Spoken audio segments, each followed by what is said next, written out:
बोले श्री सद्गुरु भगवान की जय। बोले श्री लक्ष्मी नारायण भगवान की जय। आइए आज हम श्री वैशाख मास महात्म्य के 25वें अध्याय का वर्णन करेंगे। ये अध्याय इस वैशाख मास महात्म्य को पूर्ण करेगा। आज विगत एक मास से लगभग हम जो श्री वैशाख मास महात्म्य का वर्णन श्रवण कर रहे हैं और मैं अपनी अल्प बुद्धि से आपको जो वर्णन कर रहा हूं उसका विश्राम होगा। 24वें अध्याय तक हमने श्री वैशाख मास महात्म्य का वर्णन श्रवण किया। आज इस 25वें अध्याय में इस वैशाख मास महात्म्य के वर्णन को सुनकर हम इस महात्म्य को विश्राम देंगे। परमात्मा के आशीर्वाद से अगले वर्ष पुनः इस महात्म्य को सुनेंगे। तो हम 25वां अध्याय प्रारंभ करते हैं। बोले सद्गुरु भगवान की जय। अब राजा श्रुतकृति को महात्मन श्रुतिदेव कहते कि राजन, संपूर्ण वैशाख मास में अगर व्यक्ति नियमों का पालन नहीं कर पाता तो अंतिम 3 तिथियां त्रयोदशी, चतुर्दशी और पूर्णिमा, इनमें ही अगर वो नियम से स्नान कर ले, दान पुण्य इत्यादि कर ले तो उसे संपूर्ण वैशाख मास महात्म्य के दान पुण्य स्नान का फल प्राप्त होता है। इन 3 तिथियों को हम पुष्करणी तिथि कहते हैं, अर्थात पवित्र तिथियां। ये पुत्र और पौत्रों को बढ़ाने वाली हैं। जो कोई वैशाख मास में इन 3 तिथियों का ही नियम पूर्वक सेवन कर लेता है तो उसे जो पुण्य मिलता है उसका वर्णन नहीं किया जा सकता। उसके समस्त पाप दूर हो जाते हैं। श्री गीता जी का पाठ करने से अश्वमेध यज्ञ का फल मिलता है। ध्यान से सुनिएगा। जो व्यक्ति श्री गीता जी का पाठ करता है उसे अश्वमेध यज्ञ का फल मिलता है। ठीक। श्री विष्णु सहस्त्र नाम का पाठ करने से एक एक नाम पर मधुसूदन भगवान को दूध से स्नान कराने तथा भगवान को पूजन करने से मनुष्य पूर्ण पुण्य को प्राप्त कर विष्णुलोक को जाते हैं। ठीक। और कल्पांत में भी उनके पुण्य क्षीण नहीं होते। प्राचीन काल में वैशाख की एकादशी के दिन, बहुत ध्यान से सुनिए,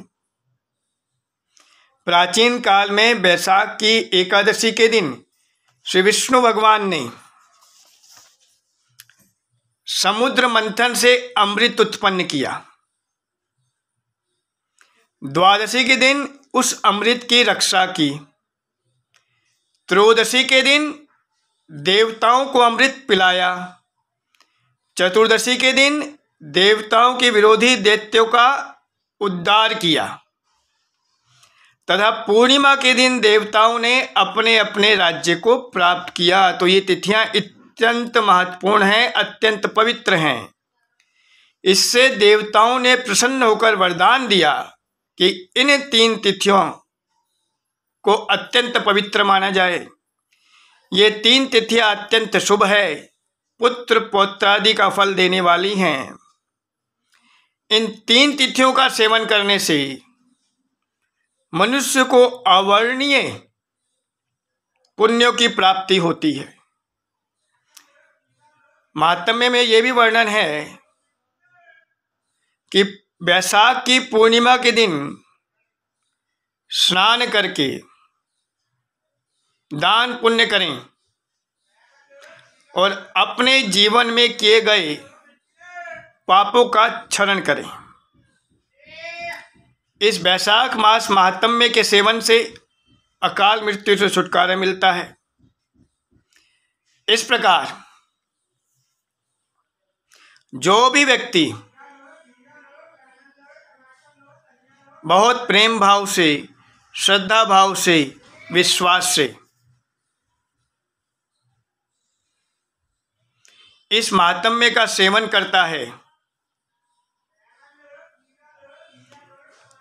उसके यहाँ पर सदैव लक्ष्मी जी का निवास रहता है। महात्मा श्रुतिदेव कहते हैं कि राजन श्रुतकृति, जैसे मैंने वैशाख महात्म्य का वर्णन गुरुजनों से सुना, वैसा मैंने तुम्हें पूरी तरह वर्णन कर दिया। लेकिन इस महात्म्य के वर्णन की सामर्थ्य तो ब्रह्मा जी में भी नहीं है। पूर्व काल में कैलाश शिखर पर बैठे पार्वती जी के पूछने पर, महादेव जी के कहने पर भी ये कथा पूरी नहीं हो सकी थी। सब ऋषियों ने मनुष्य की हित कामना से ही इस वैशाख मास महात्म्य का थोड़ा थोड़ा वर्णन किया है। इसका किसी ने अंत नहीं पाया। नेति नेति श्री विष्णु भगवान के बिना कोई भी वैशाख मास का वर्णन नहीं कर सकता। वैशाख मास में दान आदि सत्कर्म करने से निश्चय ही मुक्ति होती है। मिथिलापति राजा जनक को ऐसा समझाकर श्रुतिदेव जी ने जाने का विचार किया कि राजन, मैंने आपको संपूर्ण वृत्तांत सुना दिया वैशाख मास महात्म्य का। अब मैं यहां से प्रस्थान करना चाहता हूं, क्योंकि रमता योगी बहता पानी, इसकी महिमा किसने जानी। सन्यासी को विचरण करते रहना चाहिए। तो जब ऐसा विचार महात्मा श्रुतिदेव ने राजा जनक अर्थात श्रुतकृति के सामने रखा, तो राजा की आंखों से आंसू टपकने लगे, क्योंकि सत्संग बहुत ही कठिनता से प्राप्त होता है। बिनु सत्संग विवेक न होई, राम कृपा बिनु सुलभ न सोई। जब तक परमात्मा की कृपा नहीं होती, ये परमात्मा की ही कृपा है कि मैं आपको ये वर्णन कर पा रहा हूं, और ये परमात्मा की ही कृपा है कि आप इस वर्णन को सुन पा रहे हैं। तो वर्णन करने वाला और श्रवण करने वाला दोनों ही अत्यंत ही भाग्यशाली हैं। तो राजा श्रुतकृति की आंखों से आंसू आने लगे। फिर उन्होंने महात्मा श्रुतिदेव को विदा करने के लिए उत्सव मनाया। उन्हें में पालकी में बैठाकर महात्मा श्रुतिदेव को राजा श्रुतकृति ने पूरे ग्राम की प्रदक्षिणा करवाई। स्वयं अपनी सेना के साथ उनके पीछे पीछे चले। फिर अपने महल में ले जाकर संपूर्ण वैभव, धन संपदा उनके सामने रखकर नमस्कार करके खड़े हो गए। तो महात्मा श्रुतिदेव ने कहा कि राजन, मैं अत्यंत संतुष्ट हूं।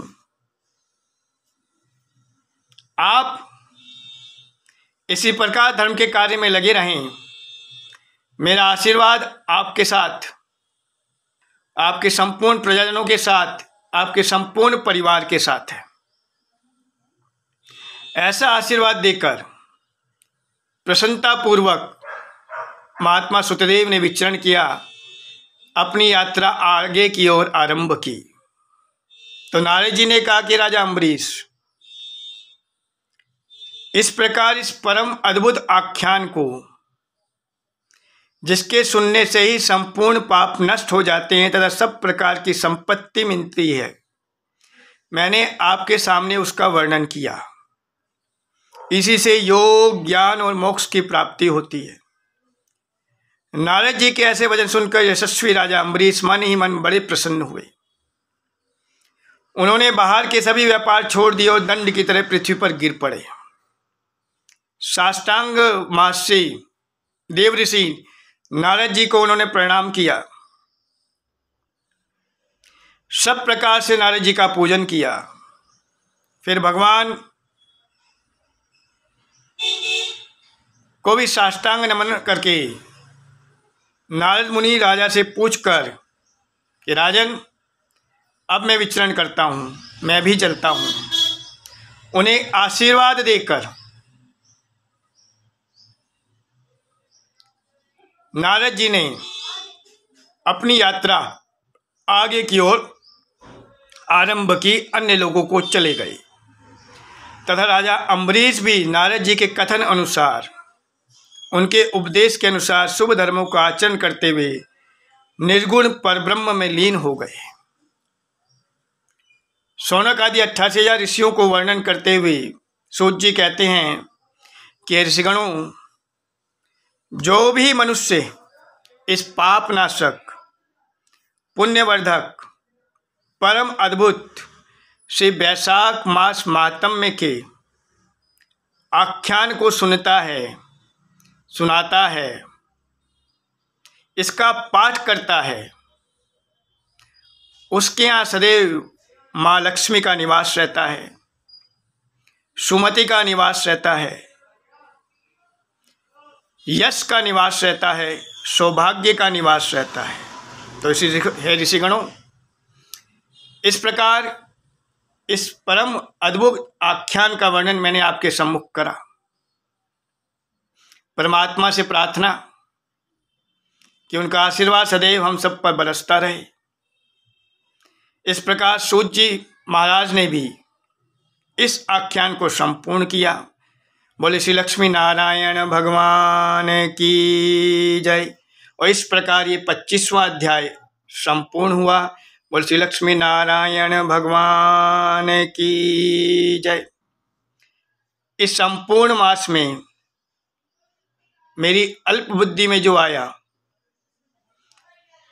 मैंने अपनी वाणी से श्री वैशाख मास महात्म्य का वो वर्णन किया। मेरी वाणी में कोई त्रुटि हुई हो, मुझसे कोई गलती हुई हो, तो उसके लिए क्षमा प्रार्थना।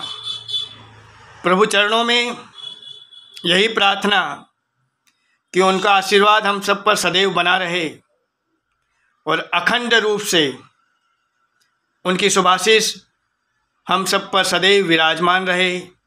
इस प्रकार वैशाख मास महात्म्य में पूर्ण हुआ। बोल श्री लक्ष्मी नारायण भगवान की जय। बोल श्री गौरी शंकर भगवान की जय। आह्वानम न जानामि न जानामि विसर्जनम पूजाम चैव न जानामि सम्यतां परमेश्वर। मंत्रहीनम क्रियाहीनम भक्तिहीनम सुरेश्वर। यत्पूजितं मया देव परिपूर्णं तदस्तु मे, परिपूर्णं तदस्तु मे, परिपूर्णं तदस्तु मे। जय जय श्री राधे, जय जय श्री राधे, जय जय श्री राधे श्याम। बोले जुगल जोड़ी सरकार की जय। आज के आनंद की जय। श्री विष्णवे नमः, श्री विष्णवे नमः, श्री विष्णवे नमः, श्री हरये नमः, श्री हरये नमः, श्री हरये नमः। बहुत बहुत शुभकामनाएं, बहुत बहुत आभार।